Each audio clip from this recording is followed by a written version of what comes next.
Hello दोस्तों, आप सभी का स्वागत है हमारे चैनल एग्जाम बेटा में। और यहाँ पर इस वीडियो में हम पढ़ने वाले हैं भारतीय संविधान की 12 अनुसूचियों के बारे में। यानी जो हमारे भारतीय संविधान में अनुसूचियां हैं, इनको हम पढ़ेंगे कि आखिर अनुसूची होता क्या है, अनुसूची में क्या चीजें लिखी गई हैं, अनुसूची का पूरा एक्सप्लेनेशन यहाँ पर हम पढ़ने वाले हैं। तो ये जो टॉपिक है ये हमारे भारतीय संविधान का एक हिस्सा है और ये भारतीय राज्य व्यवस्था यानी जो हम कह सकते हैं सामाजिक विज्ञान है या फिर सिविक्स हम कह सकते हैं, उसका बहुत ही इंपॉर्टेंट टॉपिक है। लेकिन यहां पर अगर हम बात करें तो ये जो टॉपिक है ये सिर्फ ऐसा नहीं है कि हम सिर्फ यहां पर अनुसूची पढ़ेंगे, अनुसूची से जुड़े हुए प्रश्नों को भी यहां पर हम पढ़ने वाले हैं, देखने वाले हैं। तो करीब 30 महत्वपूर्ण प्रश्न मैंने लिखे हैं जो कि अनुसूची से जुड़े हुए हैं, उन सभी को भी हम देखेंगे।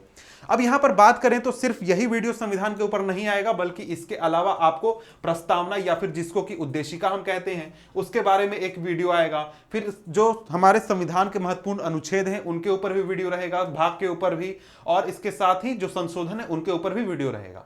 तो हमारे चैनल को आप सब्सक्राइब कर लीजिए, वीडियो को लाइक शेयर कर दिए ताकि आप सभी और जो बाकी जो वीडियो आने वाले हैं उनको भी आप देख सके। देखिए, अब सबसे पहले हम समझ लेते हैं कि जो भारतीय संविधान है हमारा, इसकी संरचना कैसी है, यानी कि किस तरीके से हमारे भारतीय संविधान को बनाया गया है, किन किन भागों में, किन हिस्सों में किस तरीके से विभाजित किया गया है, इसको देख लेते हैं। तो देखिए, हमारे भारतीय संविधान में शुरुआत में एक प्रस्तावना है जिसको कि उद्देशिका भी हम कहते हैं।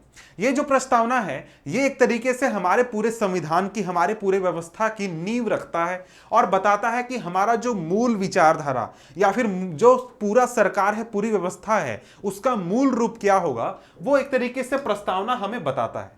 इसके बाद बारी आती है हमारे संविधान के अनुच्छेदों की। तो कुल मिलाकर 470 अनुच्छेद हैं, 470 अनुच्छेद हैं और भाग कितने हैं? 25 भाग हैं, यानी अनुच्छेदों को 25 भाग में विभाजित किया गया है।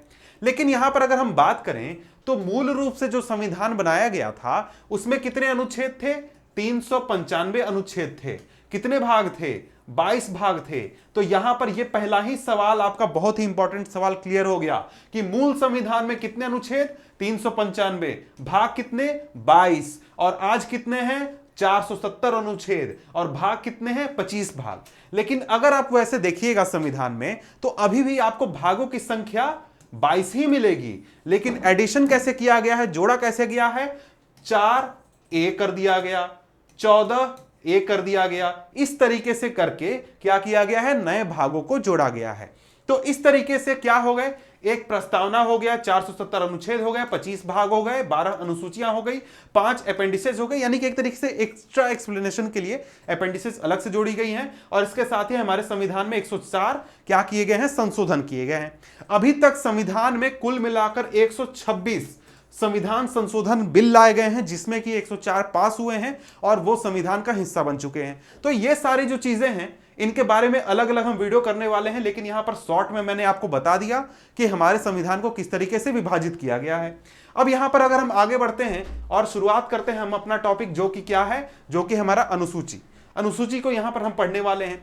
तो सबसे पहले हम समझते हैं कि आखिर ये जो अनुसूची हम कर रहे हैं, ये अनुसूची होता क्या है, किस चीज को हम अनुसूची कहते हैं। देखिए, हमारे संविधान में बहुत सारे आर्टिकल हैं, बहुत सारे अनुच्छेद हैं। कितने हैं? 470 अनुच्छेद हैं। कुल मिलाकर कितने हैं? 470। तो 470 अनुच्छेद में से कुछ अनुच्छेद ऐसे हैं जो कि वहां पर लिखे गए शब्दों द्वारा सही तरीके से एक्सप्लेन नहीं होते हैं, समझ में नहीं आते, या फिर हो सकता है कि कंफ्यूजन हो सकते हैं।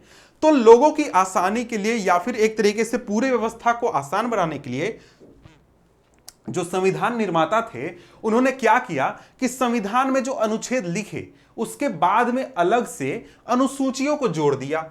अब ये अनुसूचियां क्या होती हैं? अनुसूचियां एक तरीके से हम कह सकते हैं कि जो अनुच्छेद हैं उनका एक्स्ट्रा एक्सप्लेनेशन होती हैं, या फिर हम कह सकते हैं कि जो अनुच्छेद हैं उसको एक तरीके से लिस्ट के रूप में लिखी जाने वाली एक हम कह सकते हैं सूची है। अब ये क्या है, इसका मतलब क्या हुआ? इसका मतलब ये हुआ, एग्जाम्पल के लिए मैं समझाता हूं।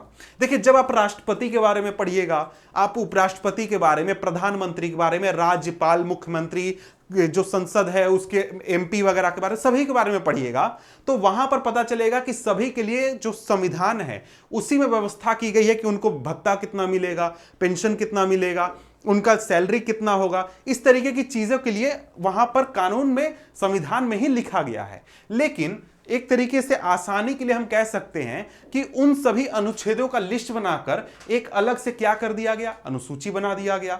समझ गए? तो इस तरीके से जो अनुसूची है वो कुछ नहीं है, स्पेशल हम कह सकते हैं कि एक तरीके से जो हमारे संविधान के अनुच्छेद हैं उनका एक्स्ट्रा एक्सप्लेनेशन है कि अगर आपको कंफ्यूजन है, आपको, आपके लिए नहीं है, सरकार के लिए है, सरकार पूरी व्यवस्था को कहीं कोई कंफ्यूजन है, कोई प्रॉब्लम है, तो यहां पर अनुसूची में उसका एक्सप्लेनेशन लिखा गया है।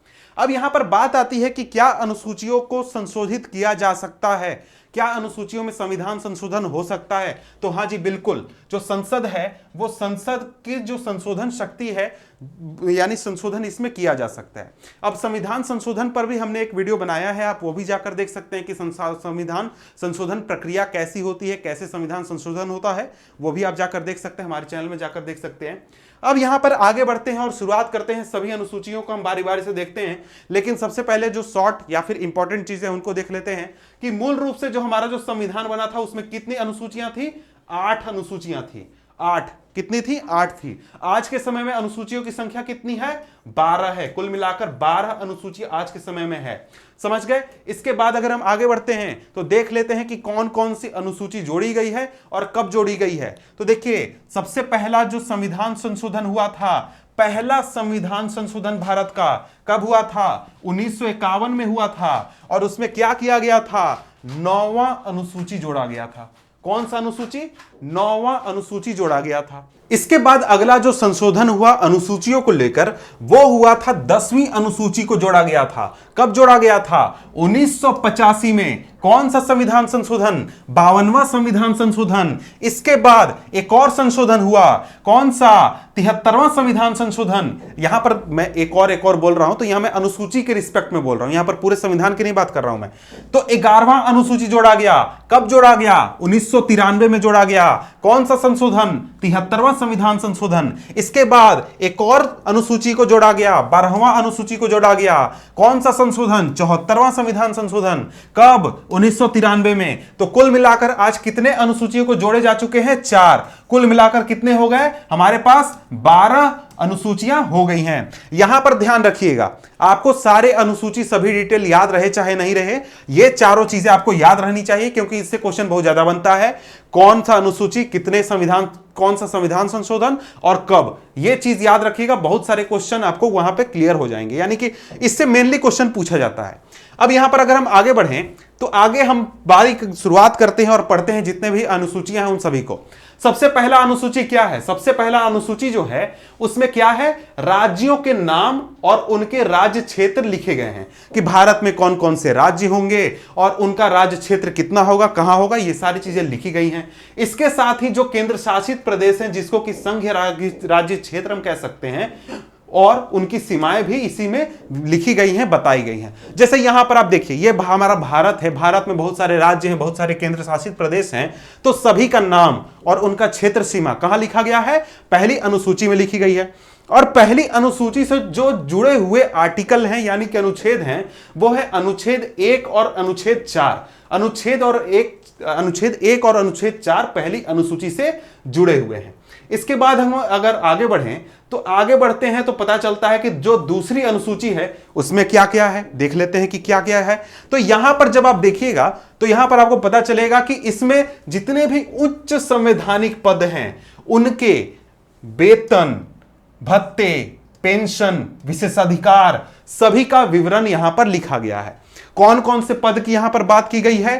भारत के राष्ट्रपति, राज्यों के राज्यपाल, लोकसभा के अध्यक्ष और उपाध्यक्ष, राज्यसभा के सभापति और उपसभापति, राज्य की विधानसभाओं के अध्यक्ष और उपाध्यक्ष, इसके साथ ही विधान परिषदों के सभापति और उपसभापति, इसके बाद सर्वोच्च न्यायालय और उच्च न्यायालय के न्यायाधीश, इसके साथ ही भारत के नियंत्रक एवं महालेखा परीक्षक आदि को प्राप्त होने वाले वेतन, भत्ते, पेंशन और क्या विशेषाधिकार, कि इन सभी लोगों को क्या स्पेशल भत्ता मिलेगा, क्या पेंशन मिलेगा, क्या वेतन मिलेगा, इसके अलावा क्या सुविधा मिलेगा, कि सुविधा का मतलब क्या, कितने बॉडीगार्ड होंगे, कौन गाड़ी मिलेगा, बंगला मिलेगा कि नहीं मिलेगा, ये सारी चीजों की बात हो रही है। कहीं पर जाएंगे तो वीआईपी एंट्री मिलेगा कि नहीं मिलेगा, ये सारी चीजें आपको दूसरी अनुसूची में लिखी गई है। अब इनसे जुड़े हुए जो अनुच्छेद हैं वो है 59, 65, 75, 97, 125, 148, 58, 64, 186, 221। अब यहां पर मैंने एक साथ इन सभी अनुच्छेदों को बता दिया, लेकिन सभी जो हैं वो किसी किसी पद के साथ जुड़े हुए हैं। जब संविधान में पढ़िएगा तब आपको यहां पर ये सारे अनुच्छेद आपको इन सभी पदों के साथ लिखे हुए मिल जाएंगे। इसके बाद अगर हम आगे बढ़ें तो आगे आता है हमारा तीसरा अनुसूची। अब तीसरा अनुसूची है, दूसरे में क्या था, दूसरे में था वेतन भत्ता, पैसा वैसा, ये सब चीजों के बारे में बात था। तीसरा में बात है कि जितने भी उच्च संवैधानिक पद हैं उनके लिए जो शपथ है वो किस तरीके का होगा, ये यहां पर बताया गया है। अब यहां पर अगर हम बात करें तो इसकी जरूरत क्यों पड़ी, कि आखिर ऐसा क्यों किया गया कि जो उच्च संवैधानिक पद हैं उनके लिए एक तरीके से शपथ का एक्सप्लेनेशन है। जैसे अगर हम बात करें तो यहां पर कौन कौन से पद हैं उसको हम पहले देख लेते हैं। तो ये जो पद इसमें आते हैं वो है संघ के मंत्री पद आते हैं, संघ के मंत्री, संसद में जो चुनाव के प्रत्याशी होते हैं वो सभी, संसद के सदस्य, सर्वोच्च न्यायालय के न्यायाधीश, भारत के नियंत्रक एवं महालेखा परीक्षक, राज्यों के मंत्री, राज्य विधानमंडल के चुनाव के प्रत्याशी, राज्य विधानमंडल के सदस्य, उच्च न्यायालय के न्यायाधीश। अब यहां पर आप सोच रहे हैं कि यार पिछला वाला में तो राष्ट्रपति वगैरह भी था, यहां पर राष्ट्रपति नहीं है, राज्यपाल नहीं है, या फिर मंत्री नहीं है। क्यों नहीं है? उसका कारण यह है कि जब आप संविधान पढ़िएगा, राष्ट्रपति वगैरह को पढ़िएगा तो वहां पर पहले से शपथ वगैरह के बारे में लिखा गया है, लेकिन इन लोगों के बारे में क्लियरली आपका नहीं लिखा गया है। तो यहां पर उसको क्लियरिटी देने के लिए, क्लियरली समझाने के लिए एक तरीके से अलग अनुसूची बना दिया गया और उनमें इन सभी के जो शपथ ग्रहण के लिए जो प्रावधान है, जो व्यवस्था है, उसको एक्सप्लेन किया गया है। अब इनसे जुड़े हुए जो संबंधित अनुच्छेद हैं वो यहां पर लिखे गए हैं। समझ गए? तो यहां पर क्या कारण हो गया? ये कारण हो गया। अब देखते हैं कि यहां पर ऐसी व्यवस्था क्यों की गई है, शपथ इस तरीके से लेने की व्यवस्था क्यों की गई है। क्योंकि देखिए अलग अलग जो पद हैं उनके लिए अधिकार अलग अलग होते हैं और उनका जो एक तरीके से रिस्पॉन्सिबिलिटी हम कह सकते हैं, जिम्मेदारी होती है, वो भी अलग अलग होती है। जैसे अगर राष्ट्रपति की बात करें तो राष्ट्रपति को परिरक्षण, प्रिजर्व, संरक्षण, कंजर्व और प्रतिरक्षण की एक तरीके से जिम्मेदारी होती है। इस तरीके से उनको शपथ दिलाया जाता है। लेकिन अगर मंत्रियों की बात करें तो उनको जब शपथ दिलाया जाता है तो उनको सच्ची श्रद्धा, निष्ठा, भारत की प्रभुता, अखंडता, अक्षुण्ण रहने की शपथ दिलाई जाती है। इसके अलावा कुछ जैसे संवैधानिक अधिकारी जैसे राष्ट्रपति, राज्यपाल, संघ एवं राज्य के मंत्रियों के पास राज्य के बारे में गोपनीय जानकारी भी होती है, तो उनको पद की गोपनीयता की भी शपथ दिलाई जाती है। क्या समझे कि क्यों इसके बारे में एक्सप्लेनेशन लिखा गया है? क्योंकि अलग अलग लोगों के पास अलग अलग जानकारी या फिर अलग अलग रिस्पॉन्सिबिलिटी है, तो उस आधार से उनको शपथ दिलाया जाता है। यहां देखिए, इसके साथ ही संविधान एक वरीयता क्रम सृजित करता है। इस तरह यह राष्ट्रपति, उपराष्ट्रपति, राज्यपाल के लिए शपथ का प्रारूप मुख्य संविधान में शामिल करता है, जबकि अन्य पदों के लिए यह अनुसूची में दिया। और यही बात जो मैंने अभी कहा था कि जो मुख्य संविधान है उसमें क्लियरली बताया गया है कि भाई राष्ट्रपति जो है वो कैसा शपथ लेंगे, उपराष्ट्रपति कैसा लेंगे, तो उसको यहां पर लिखने की जरूरत नहीं थी। तो एक्सप्लेनेशन के लिए जिन लोगों के लिए कंफ्यूजन हो रहा था या फिर जिन लोगों के लिए क्लैरिटी नहीं थी, उनके लिए यहां पर अलग से एक अनुसूची जोड़ दिया गया। इसके बाद आता है चौथी अनुसूची। चौथी अनुसूची क्या है? चौथी अनुसूची में बताया गया कि जो राज्य हैं और केंद्र शासित प्रदेश हैं उनके लिए राज्यसभा में कितनी सीटें होंगी, वो एक तरीके से यहां पर उल्लेख किया गया है कि भाई राज्यसभा में कितनी सीटें होंगी, कौन से राज्य से कितना चुना जाएगा, कौन से राज्य से कितना चुना जाएगा, कौन से केंद्र शासित प्रदेश से कितना चुना जाएगा, ये कहां बताया गया है? चौथी अनुसूची में बताई गई है। समझ गए? चौथी अनुसूची हो गया। इनसे जुड़े हुए जो अनुच्छेद है वो है अनुच्छेद 4 और अनुच्छेद 80। अनुच्छेद 80 में राज्यसभा के सीटों के बारे में एक्सप्लेनेशन है। तो इसके बाद अगर हम आगे बढ़ें तो आगे आता है हमारा पांचवा अनुसूची। पांचवा अनुसूची क्या है? पांचवा अनुसूची की हम बात कर लेते हैं। तो पांचवा अनुसूची में क्या बताया गया है? अनुसूचित क्षेत्र और अनुसूचित जनजातियों के लिए जो प्रशासन और नियंत्रण की व्यवस्था है उसके बारे में बताया गया है कि जो हमारे देश में अनुसूचित क्षेत्र हैं, यानी कि जहां पर अनुसूचित जातियों की, जनजातियों की संख्या ज्यादा है, वहां पर शासन व्यवस्था या फिर और भी चीजें कैसे की जाएंगी, इसके बारे में एक्सप्लेनेशन है। इससे जुड़ा हुआ जो अनुच्छेद है वो है अनुच्छेद 244। इसके बाद आता है छठा अनुसूची। छठा अनुसूची जो है कि हमारे देश के जो राज्य हैं असम, मेघालय, त्रिपुरा, मिजोरम, ये जो राज्य हैं, इन राज्यों के जो जनजातीय क्षेत्र हैं वहां पर प्रशासन कैसे चलाया जाएगा और उसकी पूरी उल्लेख, उसका पूरा व्यवस्था यहां पर इस छठी अनुसूची में बताया गया है। इससे जो जुड़ा हुआ अनुच्छेद है वो है अनुच्छेद 244 और अनुच्छेद 275। यहां पर ये राज्य कहां कहां आ गए, नॉर्थ ईस्ट में आ गए। यहां पर ध्यान दीजिए, ये जो मैप है इसमें देखिए कौन सा, असम, मेघालय, त्रिपुरा, मिजोरम। यहां पर ये हो गया हमारा असम, मेघालय, त्रिपुरा, मिजोरम। तो इस तरीके से जो बांग्लादेश के साथ जो राज्य यहां पर नॉर्थ ईस्ट में बॉर्डर शेयर करते हैं उनकी बात यहां पर की जा रही है, उन राज्यों के बारे में यहां पर उल्लेख है। इसके बाद अगर हम आगे बढ़ते हैं तो आगे यहां पर आता है सातवां अनुसूची। सातवां अनुसूची में क्या है, सातवां अनुसूची में जो हमारा देश है, हमारे देश में जो संघ व्यवस्था है कि हमारा देश राज्यों का संघ है, इसके बारे में यहां पर व्यवस्था है। यहां पर बताया गया, क्या बताया गया है कि हमारे देश में जो केंद्र सरकार है और जो राज्य सरकार है, इनके बीच में जो शक्तियां हैं इनको कैसे बांटा जाएगा, कैसे विभाजित किया जाएगा, यह यहां पर बताया गया है। और इसके लिए क्या किया गया है, यहां पर 3 सूचियां बनाई गई हैं, 3 लिस्ट बनाए गए हैं। कौन कौन से, संघ सूची, राज्य सूची और समवर्ती सूची। अब ये क्या होते हैं इनको हम देख लेते हैं। अब यहां पर बात करें तो संघ सूची ऐसे टॉपिक का लिस्ट है। अभी ये 3 सूचियां, तो सूची किस चीज का है, सूची है या फिर लिस्ट है वैसे टॉपिक का, यानी टॉपिक का, टॉपिक कहने का मतलब एजुकेशन, हेल्थ या फिर विदेश नीति, रक्षा, पुलिस, ये क्या होते हैं, ये एक तरीके से टॉपिक होते हैं कि अगर पुलिस की बात है तो पुलिस को ऑर्डर कौन दे सकता है, पुलिस किसके कंट्रोल में रहेगी, ये एक तरीके से टॉपिक हो गया। इसी तरीके से बहुत सारे टॉपिक होते हैं, सरकार जो है वो बहुत सारे काम करती है। तो यहां पर अगर हम संघ सूची की बात करें तो संघ सूची में ऐसे विषय आते हैं जिस पर कि सिर्फ और सिर्फ केंद्र सरकार फैसले ले सकती है, केंद्र सरकार कानून बना सकती है। कौन सी चीज, जैसे आर्मी, रक्षा, देश का रक्षा, विदेश नीति, इकोनॉमिक्स, ये जो चीजें हैं ये ऐसी चीजें हैं जिस पर सिर्फ और सिर्फ केंद्र सरकार क्या कर सकती है, फैसले ले सकती है, फैसले कर सकती है और राज्यों का कोई अधिकार नहीं है उस पर कुछ भी बोलने का या फिर कुछ भी करने का। इसके बाद आता है दूसरा सूची है, दूसरा लिस्ट है कौन सा, इसको कहते हैं राज्य सूची, अंग्रेजी में इसको क्या कहते हैं, स्टेट लिस्ट कहते हैं। संघ सूची को अंग्रेजी में यूनियन लिस्ट कहते हैं। राज्य सूची जो होता है इसमें ऐसे विषय आते हैं जिस पर सिर्फ और सिर्फ राज्य सरकार फैसले ले सकती है या फिर कानून बना सकती है। जैसे अगर हम बात करें तो जो आपके राज्य का पुलिस है, पुलिस को कौन कंट्रोल करता है, केंद्र सरकार करती है, नहीं, केंद्र सरकार पुलिस को ऑर्डर नहीं दे सकता है। केंद्र सरकार जो है वो राज्य सरकार को बोलेगी कि भैया कुछ कर दीजिए, भैया कुछ कर दीजिए, क्योंकि पुलिस के ऊपर कंट्रोल होता है राज्य सरकार का, क्योंकि पुलिस आता है राज्य सूची में, स्टेट लिस्ट में आता है। समझ गए, एग्जाम्पल के रूप में ऐसे बहुत सारे टॉपिक आते हैं। इसके बाद है समवर्ती सूची।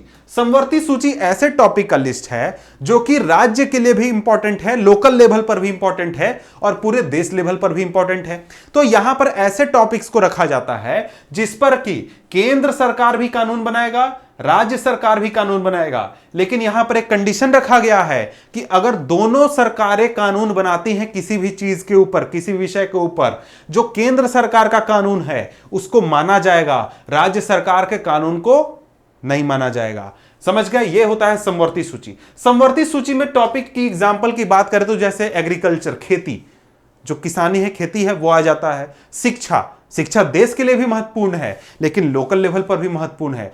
समझ गए, ये कुछ एग्जाम्पल होते हैं।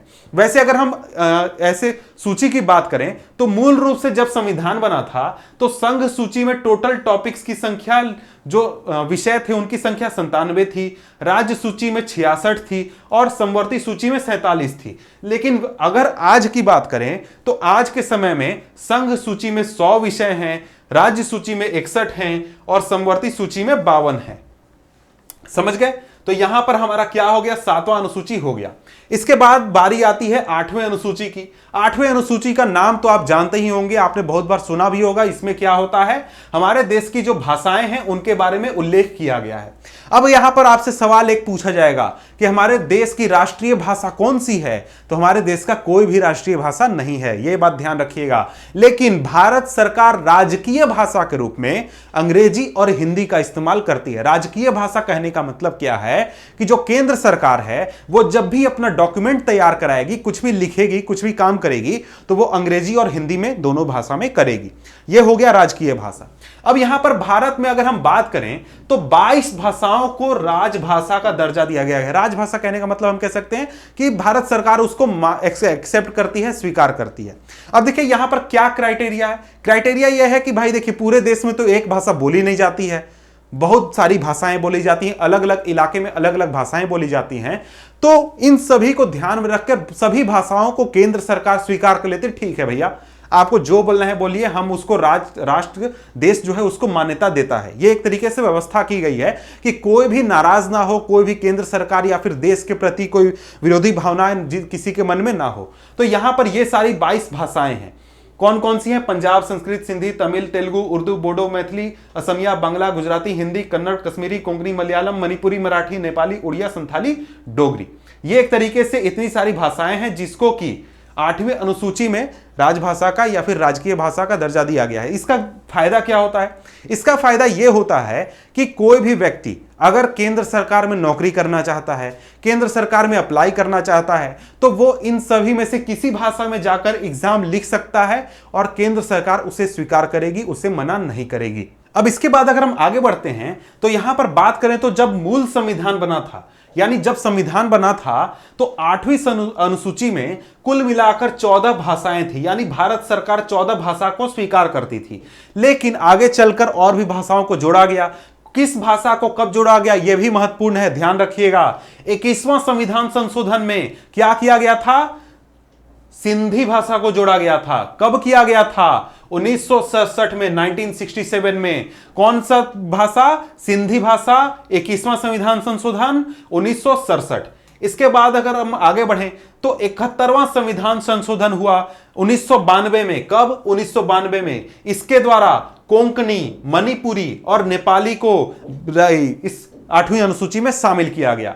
इसके बाद अगर हम आगे बढ़ें तो आगे आ जाता है, इसके बाद हुआ था 92वां संविधान संशोधन। यह कब हुआ था? 2003 में। और इस समय क्या किया गया? मैथिली, संथाली और डोगरी, बोडो, इन सभी भाषा को 8वीं अनुसूची में शामिल किया गया। तो शुरुआत में कितने थे? 14 थे और अभी कितने हैं? कुल मिलाकर 22 हैं। यानी कि यहां पर 8वीं अनुसूची में अभी 8 मेरा मतलब है 22 भाषाएं शामिल हैं। इसके बाद बारी आती है 9वीं अनुसूची की। देखते हैं कि 9वीं अनुसूची क्या है। तो यहां पर देखिए 9वीं अनुसूची के बारे में सबसे पहला बात ध्यान रखिएगा कि जो 9वां अनुसूची है इसको पहला संविधान संशोधन 1951 द्वारा जोड़ा गया था। यह बहुत ही महत्वपूर्ण है, इससे कई बार प्रश्न पूछे गए हैं, आपसे भी पूछे जा सकते हैं, याद रखिएगा।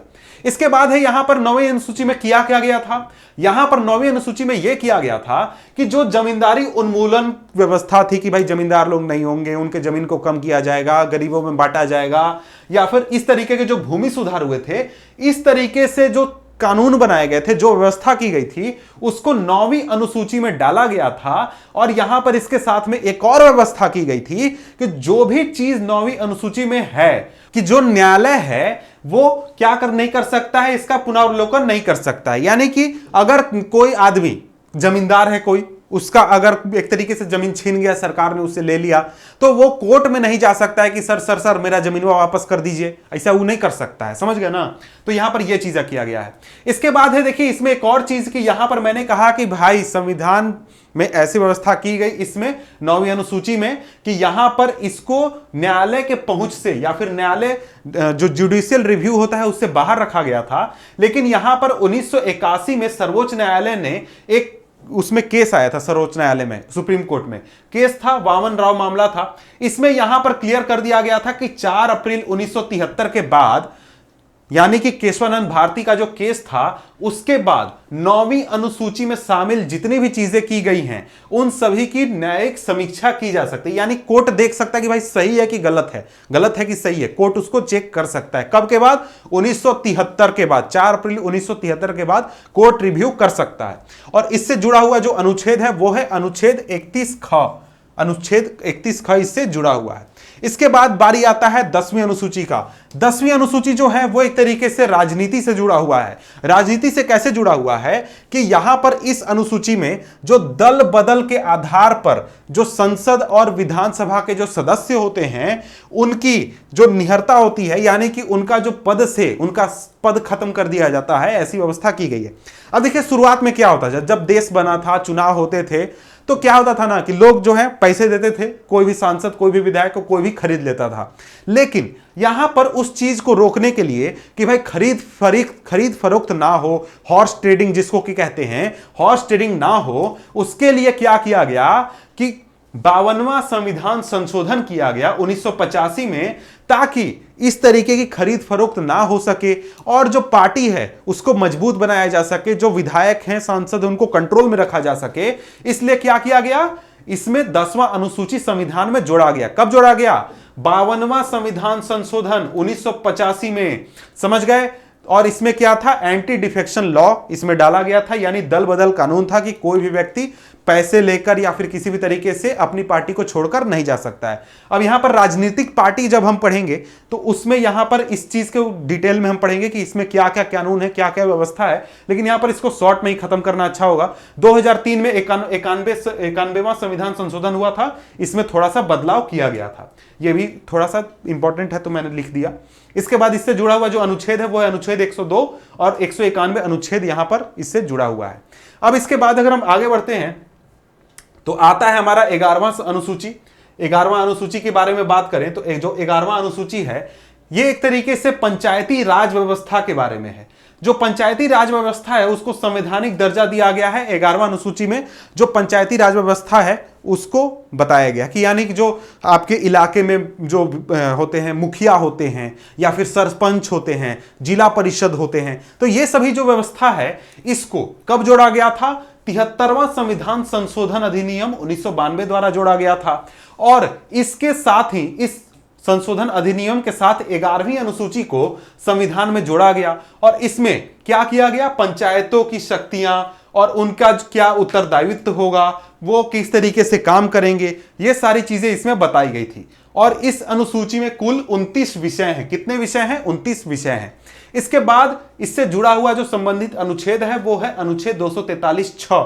इसके बाद आता है 12वीं अनुसूची। 12वीं अनुसूची भी देखिए 11वीं जैसी ही है, साथ में ही आया था, दोनों एक साथ आया था। 12वीं अनुसूची जो है जिसमें जैसे कि पंचायती यानी गांवों की बात की गई है, 12वीं में शहरों की बात की गई है, यानी जो शहरी क्षेत्र का जो स्थानीय स्वशासन होगा वो कैसे काम करेगा। यानी जो आपके शहर, अगर आप बड़े शहर में जाइएगा तो वहां पर मेयर होते हैं, वार्ड सदस्य होते हैं, वो लोग कैसे काम करेंगे, उनके क्या पावर होंगे, उनको क्या अधिकार होगा, पैसे कहां से मिलेंगे, ये सारी चीजें कहां बताई गई हैं?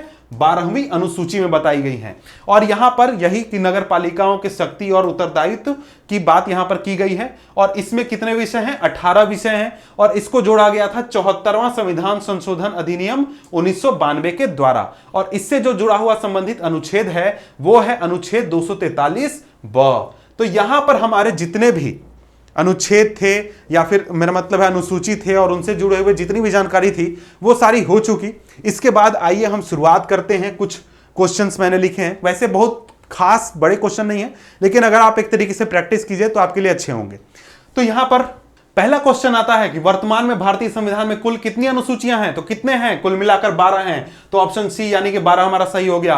दूसरा क्वेश्चन, संविधान सभा की प्रारूप समिति द्वारा प्रस्तुत प्रारूप संविधान में कितनी अनुसूचियां थी? यानी कि सिंपल क्वेश्चन है कि मूल संविधान में कितनी अनुसूचियां थी? तो कितनी थी? मैंने बताया अभी तुरंत 8 थी। तो यहां पर पहला ऑप्शन जो है 8 वो सही हो गया, उत्तर 8 होगा। इसके बाद अगर हम आगे बढ़ते हैं तो आगे बढ़े तो आता है तीसरा क्वेश्चन। तीसरा क्वेश्चन क्या कहता है? तीसरा क्वेश्चन कहता है किस संविधान संशोधन अधिनियम द्वारा भारतीय संविधान में 9वीं अनुसूची जोड़ी गई? तो यह मैंने कई बार बता चुका है कि जो पहला संविधान संशोधन था उसके द्वारा जोड़ा गया था। ऑप्शन नंबर ए सही होगा। इसके बाद है चौथा क्वेश्चन, 52वें संविधान संशोधन अधिनियम द्वारा 1985 में कौन सी अनुसूची को भारतीय संविधान में शामिल किया गया था? उत्तर है 10वां। यानी कि जो 10वां अनुसूची है वो कब आया था? 52वां संविधान संशोधन अधिनियम 1985। इसको कई बार मैंने बता दिया है। इसके बाद आता है अगला क्वेश्चन। अगला क्वेश्चन क्या है? 73वें संविधान संशोधन अधिनियम द्वारा भारतीय संविधान में कौन सी अनुसूची जोड़ी गई है? तो उत्तर है 11वां अनुसूची जोड़ा गया है। 73वां संविधान संशोधन अधिनियम कब आया था? 1992। उसी के साथ मैंने बताया था कि 1992 इसका आया था। इसके बाद है 74वां संविधान संशोधन अधिनियम। भारतीय संविधान में कौन सी अनुसूची जोड़ी गई? तो 12वां, 73 और 74 मैंने बताया था कि एक साथ आए थे। इसके बाद अगर हम आगे बढ़ते हैं तो अगला क्वेश्चन है, भारतीय संविधान की द्वितीय अनुसूची का संबंध किससे है, यानी दूसरी अनुसूची किस चीज से जुड़ी हुई है? तो वो है महत्वपूर्ण पदाधिकारियों के वेतन से। दूसरी अनुसूची में क्या है? महत्वपूर्ण पदाधिकारियों का वेतन भत्ता, इन सभी चीजों के बारे में एक्सप्लेनेशन है।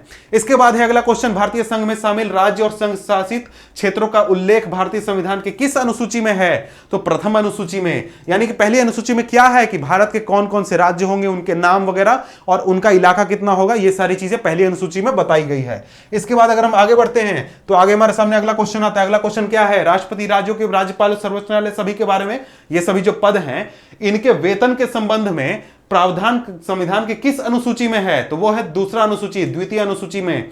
इसके बाद अगला क्वेश्चन, भारतीय संविधान की तीसरी अनुसूची का संबंध किससे है? तीसरा अनुसूची याद कीजिए, शपथ और प्रतिज्ञानों से। यानी कि जो शपथ, दूसरा क्या था? दूसरा था वेतन वगैरह और भत्ते, तीसरा क्या है? शपथ की जो महत्वपूर्ण पद होंगे वो क्या शपथ लेंगे, इनके बारे में। इसके बाद अगर हम आगे बढ़े तो अगला क्वेश्चन हमारे सामने आ जाता है।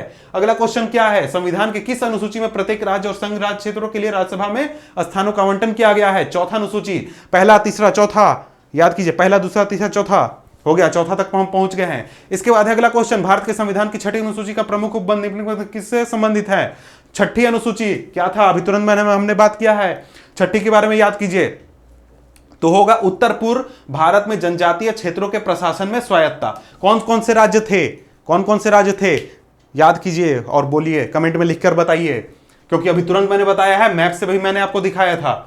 इसके बाद अगला क्वेश्चन है, अगला क्वेश्चन क्या है? भारतीय संविधान में जो 22 भाषाएं हैं उनको राज्य भाषा का दर्जा प्रदान किया गया है। इन राज्य भाषाओं का उल्लेख किस अनुसूची में है? इतना यार डिटेल में बताया कि इसको आसानी से आप आंसर कर लीजिएगा, 8वीं अनुसूची में।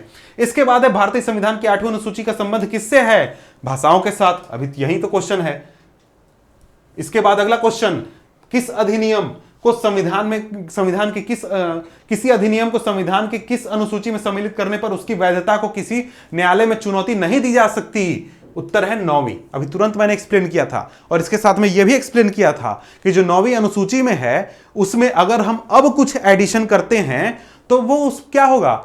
न्यायालय में चुनौती दिया जा सकता है, क्योंकि 1973, 4 अप्रैल 1973 के बाद कोई भी चीज अगर 9वीं अनुसूची में जोड़ी गई है या जोड़ी जाएगी तो उसको क्या किया जा सकता है? न्यायालय में चुनौती दिया जा सकता है। 1973 के पहले जो चीजें जोड़ी गई हैं उसको न्यायालय में चुनौती नहीं दिया जा सकता है। इसके बाद है छठा, किस राज्य के आरक्षण विधेयक को 9वीं अनुसूची में सम्मिलित किया गया है? तो वो है तमिलनाडु, क्योंकि तमिलनाडु में आप देखिएगा तो करीब मेरे ख्याल से 69% आपको रिजर्वेशन वहां पर मिलता है, 69% रिजर्वेशन, क्योंकि वहां पर जो ये व्यवस्था थी, यानी कि जो ये आरक्षण था 69% का रिजर्वेशन, इसको 1973 के पहले जोड़ दिया गया था 9वीं अनुसूची में, तो इसको जुडिशियल रिव्यू में नहीं डाला जा सकता है। लेकिन अगर अब कोई ऐसा करने की कोशिश करता है तो उसका जुडिशियल रिव्यू हो जाएगा और उसको खारिज किया जा सकता है। अब इसके बाद अगर हम बात करें तो भारतीय संविधान में कितनी अनुसूचियां हैं? 12 अनुसूचियां हैं। दल बदल के आधार पर निर्वाचित सदस्यों की योग्यता संबंधी विवरण संविधान के किस अनुसूची में दिया गया है? 10वीं, यानी कि दल बदल कानून, एंटी डिफेक्शन लॉ किस अनुसूची में है? 10वीं अनुसूची में। समझ गए? इसके बाद अगला क्वेश्चन है, अगला क्वेश्चन क्या है? भारतीय संविधान की 10वीं अनुसूची किससे संबंधित है? दल बदल कानून। संविधान की 6ठी अनुसूची इनमें से किस राज्य पर लागू नहीं होती? 6ठी अनुसूची मणिपुर पर लागू नहीं होती। अभी मैंने मैप दिखाया था कौन कौन से पर लागू होती है। असम पर लागू होती है, मेघालय पर होती है, त्रिपुरा पर होती है, मणिपुर पर लागू नहीं होती है। समझ गए?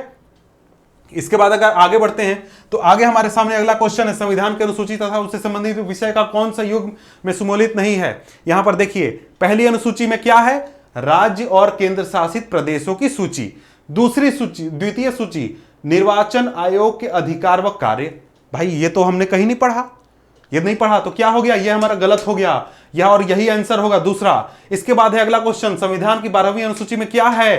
तो 12वीं अनुसूची में अगर हम बात करें तो नगरपालिकाओं के अधिकार और संबंधी प्रावधान है, यानी कि नगरपालिका को क्या अधिकार होगा, पैसे कहां से मिलेंगे, कौन कौन सी चीजों पर वो फैसले ले सकता है, ये सभी चीजें हैं। निम्नलिखित में से कौन सा एक कथन भारत के संविधान की 4थी अनुसूची का सही वर्णन करता है? 4थी अनुसूची में क्या था? 4थी अनुसूची में राज्यसभा के सीटों का आवंटन, कि जो राज्य हैं और केंद्र शासित प्रदेश हैं कहां से कितने राज्यसभा सदस्य आएंगे। तो देखिए यहां पर इसमें संघ और राज्यों के शक्तियों का विवरण है, गलत है। इसमें संविधान जो है संविधान में सूचित भाषाएं दी गई है, ये भी गलत है। इसके बाद इसमें जनजातीय क्षेत्रों के प्रशासन से संबंधित उपबंध अवशिष्ट है, ये भी गलत है। इसमें राज्यसभा का स्थानों के आवंटन संबंधी उपबंध अवशिष्ट है, ये सही है, तो ये आंसर होगा। इसके बाद 24 नंबर क्वेश्चन, अगला क्वेश्चन, भारतीय संविधान की अनुसूची में से कौन सी एक राज्य के नामों की सूची और उसके राज्य क्षेत्रों का ब्यौरा देती है? पहली, सभी राज्य और उनके राज्य क्षेत्रों का ब्यौरा यहीं पर है। इसके बाद अगला क्वेश्चन, भारतीय संविधान की 9वीं अनुसूची परिवर्तित हुई है प्रथम संशोधन द्वारा, यानी कि प्रथम संशोधन द्वारा उसको जोड़ा गया है। इसके बाद अगला क्वेश्चन, यदि भारत संघ को एक नए राज्य का सृजन करना हो तो संविधान की निम्नलिखित अनुसूची में से किसी एक को अवश्य संशोधित किया जाना चाहिए, वो कौन सी है? पहला, क्यों? क्योंकि भारत के सभी राज्य और उनके राज्य क्षेत्र कहां लिखे गए हैं? प्रथम अनुसूची में लिखे गए हैं। तो अगर हम नया राज्य बनाते हैं या फिर उसके राज्य के क्षेत्र में बदलाव करते हैं तो कहां हम बदलाव करेंगे? प्रथम अनुसूची में करेंगे। समझ गए? इसके बाद अगर हम आगे बढ़े तो अगला क्वेश्चन है, निम्नलिखित कथनों में से कौन सा एक भारत के संविधान की चौथी अनुसूची को सही वर्णित करता है? फिर से वही क्वेश्चन है, तो इसको मैं स्किप करता हूं कि इसमें राज्यसभा के स्थानों का आवंटन है, इसको वैसे ही बताकर। भारत के संविधान की किस अनुसूची में विभिन्न राज्यों के अनुसूची क्षेत्रों और प्रशासन एवं नियंत्रण के लिए विशेष उपबंध है? 5वां अनुसूची। ये सारी चीजें तो हमने एक बार देख ली, दोबारा क्वेश्चन पता नहीं कहां से आ गया। इसके बाद निम्नलिखित में से कौन नई जोड़ी गई अनुसूची नहीं है, यानी कि इसको नहीं जोड़ा गया? 8वां अनुसूची। 8वां अनुसूची जब संविधान बना था उसी समय से जुड़ा हुआ है। 9वां, 10, 11 और 12 ये चारों अनुसूचियां हैं जिनको कि बाद में संविधान संशोधन के जरिए जोड़ा गया है। इसके बाद अगला क्वेश्चन है, संविधान की निम्नलिखित अनुसूचियों में से कौन सी दल बदल विरोधी कानून से संबंधित है? तो कितनी बार बताएं? 10वां अनुसूची है। तो यहां पर ये कुछ इंपॉर्टेंट क्वेश्चन थे जो कि मैंने आपके लिए रखे थे, और यहां पर ये वीडियो मुझे लगता है कि आपको अनुसूची के बारे में क्लियर हो गया। तो मिलते हैं आपसे हम नेक्स्ट वीडियो में नेक्स्ट टॉपिक के साथ। तो आप हमारे चैनल को सब्सक्राइब कर लीजिए, और भी बहुत सारे टॉपिक आने वाले हैं। तब तक के लिए गुड बाय।